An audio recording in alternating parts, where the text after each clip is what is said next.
Thank you for inviting me for this ACPESC talk. I'll describe the Tau performance system, a profiling and tracing toolkit, which is easy to use with unmodified binaries. Typically, this is just a quick start guide. If you wanted to use Tau, you load a module and you just launch your MPI application with a tool called Tau exec. You specify an event-based sampling option for it and then run your application. If your application has OpenMP, then you can use the OpenMP tools interface and target an OpenMP configuration of Tau. And you can set some environment variables. The same goes for pthread or Python applications, which can be launched. And we do support instrumentation of Python code. So if you have AI or ML applications, you can use that. We have support for OpenCL, OpenACC. We have support for DPC++, SYCL.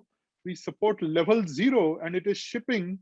You can just launch an application with Tau exec with a -L0 flag and specify a level 0 configuration, and you will be able to see all the details of execution on the Intel GPU.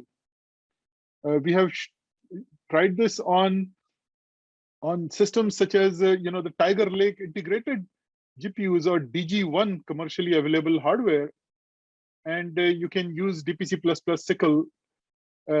If you have CUDA applications, you can turn on the CUDA profiling tools interface and launch it with just Tau exec. And in all of these cases, you do not need to modify your code in any way. Your source code remains the same, your build system remains the same, your application binary is unmodified. You just launch it with a tool called Tau exec, and you will get detailed information about what happens on the CPU side as well as the GPU. We have tools such as pprof, which is a text-based tool, and paraprof, which is the GUI to look at the profile information. We also support tools like Vampire, a commercial trace visualizer from TU Dresden in Germany, and it supports the open trace format too, which you can specify like this and launch the Vampire tool right after executing the application with Tau exec. There is no need for merging or converting of traces. We also have support for Chrome and JumpShot tools. JumpShot comes from Argonne National Labs, but we do need to merge the traces and convert it to the slog2 format to use JumpShot. JumpShot ships with Tau, and we are very thankful to Argonne for allowing us to do that. So the two main issues that I would like to address in my talk today are that with growing hardware complexity, it's now getting harder and harder to accurately measure and optimize the performance of our HPC and AI/ML workloads. And the second bigger problem is that as our software gets more complex, it's getting harder to install the tools and libraries correctly in an integrated and interoperable software stack. So the Tau performance system aims to deliver a scalable, portable performance evaluation toolkit for HPC as well as AI/ML workloads. And Tau is integrated in the extreme scale scientific software stack. E4S is a project that aims to deliver a modular, interoperable, and deployable software stack. You heard about HPC Toolkit. HPC Toolkit is also part of the E4S project.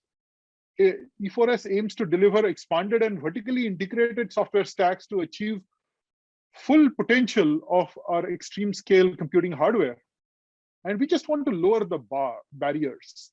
We want to lower the barriers to using products that are developed by the Exascale Computing Project and enable uniform APIs where possible.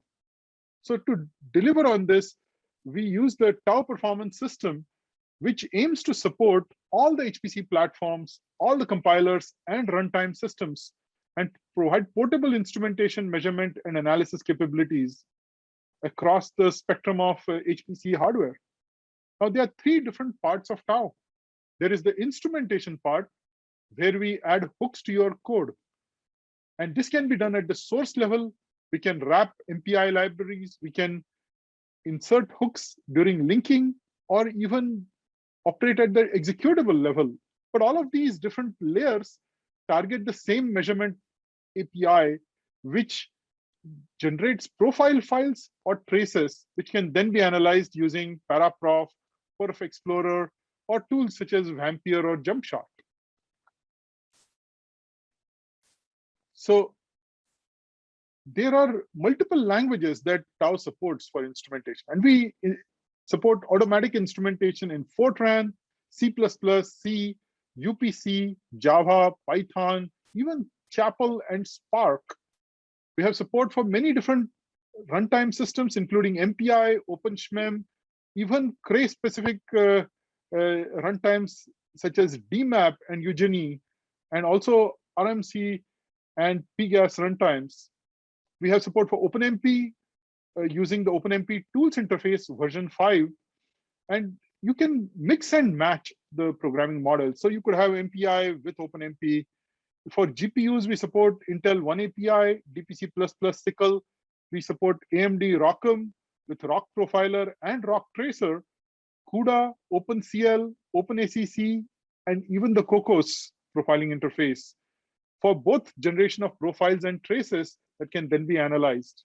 So in case you're wondering, how can Tau help me in the performance engineering of my application? Well, Tau can show you how much time is spent in your application code regions. We can show you what happens at the routine level, at the outer loop level. Even within loops, you can see the contribution of individual statements. You can see the time spent in OpenMP loops, in kernels executing on GPUs, even how long it takes and how much data is transferred between the host and the device. And instead of time, you can use hardware performance counters. You may have already heard of the PAPI project, which allows you to get low-level information from the processor. And you can then map that to loops, to application functions using Tau. And instead of wall clock time, you can generate data at the floating point level, data cache misses, branches taken. You can even see the memory usage of your code, the memory footprint. You can see what was the maximum value of the memory used in each MPI rank, for instance. And by memory, I mean you have the heap, you have the stack, the data, the text, the BSS, the complete amount of memory that your application used, and what is the high water mark of that memory usage. You can see the energy usage, IO in your code, which files were accessed, how much data was transferred, what was the read and write bandwidth, and how does the application scale? All of those questions can be answered by adding hooks to your code, and we have many ways to do that. You can do the source instrumentation where you can use a preprocessor based on the program database toolkit. And in that case, you need to replace the compiler scripts with Tau scripts. And then you can also use the compiler-based instrumentation to add hooks to your application source code as it generates the object files. But what is more interesting is you can preload Tau's dynamic shared object and run it using a tool called Tau exec, like I was showing. In this case, you don't need to modify any application source code or the binary in any way. You just launch it with AppRun. Now, I should mention that this only works with dynamic executables. And in the case of Cray, you may need to add a -dynamic flag to the linker to generate a dynamic executable. So you can generate profile files which show you the overall summary statistics of what happens in your application. If a function gets called 100 times, it will show you the summary across all 100 invocations of the exclusive and inclusive time, whereas tracing can show you the temporal aspect or what happens to every process at any point in time. So along a timeline, you can see the view. This is a view from JumpShot. And you can generate an application profile using direct instrumentation as well as indirect with sampling. So if you have hooks in your code at the entry and exit of every function, it allows you to calculate precisely the inclusive and exclusive duration. So in this case, if the function foo takes, say, 100 seconds and bar takes, say, 40 seconds, then you can measure this orange region and say the exclusive time spent in foo was 60 seconds. This is an inclusive profile. It's a flat profile that shows you a top level timer, typically called the .tau application. This includes all the timings of functions such as main, but also the constructors and destructors that fire before or after the main application. This is the inclusive time. And now you can see the exclusive time, which is at the loop level, at the function level. So you can see which functions and loops are relevant to my performance investigation. And then zoom into that. Here it's saying that there's a point solve 5 function in the point solver module. And it's in the point solver.f90 file. This loop spans line number 2757 to 2917.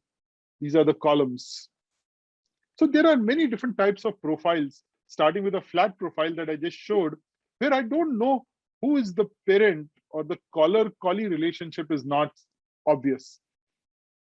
We have a call site profile that shows you how much time is spent at a given call site.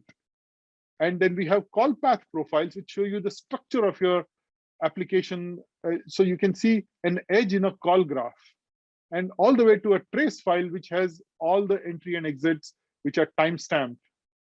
So you can have direct instrumentation with start-stop timers, or indirect, where you need to correlate the performance data to the source locations. And we do that using the binutils package, where we map the program counter to the source line number. In sampling, this is how it works. You get a periodic interrupt. This interrupt can be mapped to a program counter, which is mapped to the source code, and it can be generated by a system timer, or it can be generated by a hardware performance counter with an overflow of the counter. Now, if you notice here, these are functions, and you can have some functions that execute between the timer calls, and then these will not be visible to the profile. You're just taking an estimate and saying, I collected so many samples, and this is the interval between the samples, and so that I estimate the time was spent here. Whereas in instrumentation, you have entry and exit calls with start and stop calls, and so you can measure precisely how much time was spent. But there are some issues with this as well. Lightweight functions that get called frequently can cause undue perturbation. And so we have a support for throttling of those calls, so that we clean up the profile. We don't have start and stop calls for functions that are trivial. Trivial is like if a function gets called over 100,000 times and it takes less than 10 microseconds per call, then we just disable the instrumentation in the next call. And so it can start out slow, but catch up. And you can, of course, change those values. They are not static. But Tau exec is a versatile tool that allows you to measure the performance of many different runtime calls, such as MPI, OpenMP. It can be used to then enable options such as event-based sampling. So you can have the best of both the worlds. You can see the time spent in the MPI and the runtime calls, whatever your runtime be, and then also do sampling at the statement level. Here is a quick start guide for our experiments. We have a workshop tarball that we'll look at in the hands-on session, and we'll see how we can launch just with the Tau exec tool an application that we can run with MPI or with OpenMP by setting such variables and selecting a configuration based on tags which are used when Tau is configured. So you just launch your code with Tau exec. You can say Tau exec to just see the timings in MPI, or Tau exec-EBS to look at the hardware performance counters or the wall clock time with sampling. You can use OpenMP tools interface like this. We can track memory, but it requires you to use a dynamic executable, which can be created by the -dynamic flag. So this is a workflow that we will use. You just need to open the window and just get a node, and then we can run the application, launch it, and then view the data in Paraprof. Okay, this is the Paraprof profile browser where every color represents a function, and you can look at data for the functions executing on the CPU or GPU. You can look at Python calls. You can see samples. And I'll go through this interface in our hands-on session.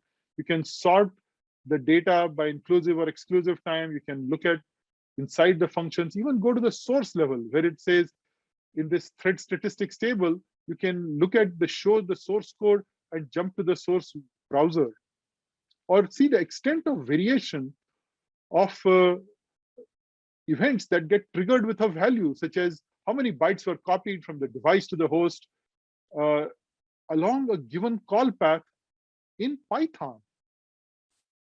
Here are examples of tracking Python and MPI together.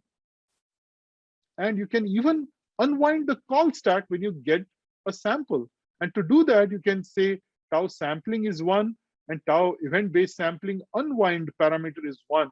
And then you can get an unwind node like this, and you can just keep on expanding it and see exactly along which calling path that MPI call was invoked.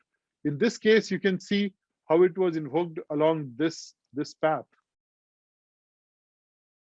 And we have support for sampling with Python that you can enable with tau Python instead of tau exec. And you can look at events that happen on every thread. By node, I mean MPI rank over here. You can just launch an unmodified binary by saying tau exec -ebs, and then you will be able to see exactly how much time was spent at a given line of code on all the MPI ranks. And this is a very easy to use interface for the node view. And you can also see call sites where you can say, well, the time spent in MPI receive was 14.6 seconds. But MPI receive was called in many places. In this function exchange 1, when it is called at line number 68 in exchange1.f, this call site contributed 12.6 out of the 14.6 seconds. The other call site took 2 seconds. So you can identify exact location of your code. You can look at the IO bandwidth in your application, bytes written. We have a 3D profile browser that shows you MPI ranks. You can see the function names and how much time is spent in different code regions. You can even look at a function and a thread slider, and where it intersects, you can see the value for the height or color. And the same is the case for 3D communication display, which can be enabled by this tau-com matrix. Now we have many different environment variables, and I'm just showing you one at a time what additional information you can get. Here are senders, here are receivers, and I can see the max message size, the message volume across pairs of communicating ranks. With jump shot, I can see boxes within boxes to see levels of nesting and what each function was doing at any given point in time along a timeline. You can also see the communication that happens. And you can also see a flame graph where you can see levels of nesting vertically using the Chrome browser. And yes, this is the same Chrome browser that you already have possibly on your laptop. You just need to turn on the tau trace flag, run the application, merge and convert the trace files, and load it to view what is going on in any instant during the execution for all the MPI ranks. But we use the Vampire trace visualizer, which comes from TU Dresden. In this case, it's showing you the COCOS profile generated with the open trace format. And COCOS provides node level abstractions for expressing parallelism in your code using a C++ Lambda function. And there you can even specify regions in your code which map onto phases in tau, but this parameter in a Cocos parallel for construct can be describing the lambda function that is invoked by Cocos. So these first parameters show up in the profile files like that, and you can see exactly how much time was spent in these regions and in these phases of your application. You can also see OpenMP timings for each region like that. And you can see CUDA, OpenMP, sampling in the source level, all of these things along with MPI represented by different layers in a single unified tau profile, and see the execution of kernels like this. And you can mix and match different runtime systems. You could start with MPI, you could have pthread or OpenMP or OpenACC, where you can track data transfers between host and device on a per variable basis and the time spent in kernels. You have support for OpenCL, CUDA, OneAPI, DPC++, ROCm, Python, and you can mix and match these runtimes. You can say tau exec dash level 0 to get the data on the GPU for Intel DG1 hardware, for instance. Or you can say dash OpenCL, dash kubT for CUDA, ROCm for AMD, OpenACC. So all the three GPU vendors are supported by tau, and we can get OpenMP information using the OMPT. Tau exec is this tool that you will use in the hands-on session. I'll describe it over there. We also have support for source instrumentation, where parsers can look at the source code and you can add hooks to it like this. While installing tau, we can install PDT, which is the static analysis component. We can install tau with support for PDT and then replace the compilers if you want to do source instrumentation. And you can also install tau on your laptops like this. But you can configure tau with many different options. Each of those options creates a unique stub make file which encodes the configuration parameters in it. This is a view on Summit. This is the view on Theta. If you go and look for the architecture lib directory in the Cray CNL lib directory, you will find different configurations. This stub make file is for Intel compilers with support for PAPI, and you have support for MPI with threads, without threads, with OpenMP, with MPI, without OpenMP. You have even support for without MPI pthreads. So when you configure tau with a set of options such as PAPI is here, MPI, and PDT is here, it creates a make file and it creates a libtau.so which gets preloaded by the tau exec tool. If you don't use PAPI, it will create one without PAPI. And then you can specify a comma separated list of tags like this, where NPI is understood by default. And if you don't have NPI in your code, you can run with the serial option, -t serial. You also have support for options that you can specify during compilation, like this, using the tau options environment variable. You can also specify a filter file to tell it what to instrument and what not to instrument, like this, at the function and the file level. And you can also create a selective instrumentation file from within Paraprof to tell it, these are the functions that got throttled, please don't instrument these, and re-instrument your code so you can get more compact instrumentation. And you can specify these files for execution as well as other environment variables like this. So if I wanted to track memory footprint, I'll just turn on this option and set an environment variable to do that. There are various options. I'm not going to go into the middle of this, but I should mention that tau is bundled as part of the extreme scale scientific software stack, or E4S, where we have taken many different packages such as tau, HPC toolkit, PAPI, and then built the packages and then created distributions, both bare metal as well as container distributions. You can find out more about E4S from this web pages. It's a SPAC-based curated software distribution which has binary build caches. We have container images with Docker Hub. We even have support for AWS and cloud instances. We have GPU support for images. And we even have a validation test suite. We can also substitute MPI in the application with the system MPI using the MPitch ABI. You may be aware of SPAC.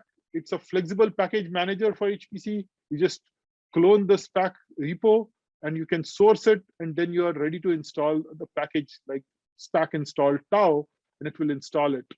I also set up the compilers using SPAC compiler find, so it can pick up your system compiler, external find to find external packages, and then you can specify how to install a package. You could say SPAC install tau or tau version 230.1 or tau 230.1 with a GCC 730 compiler.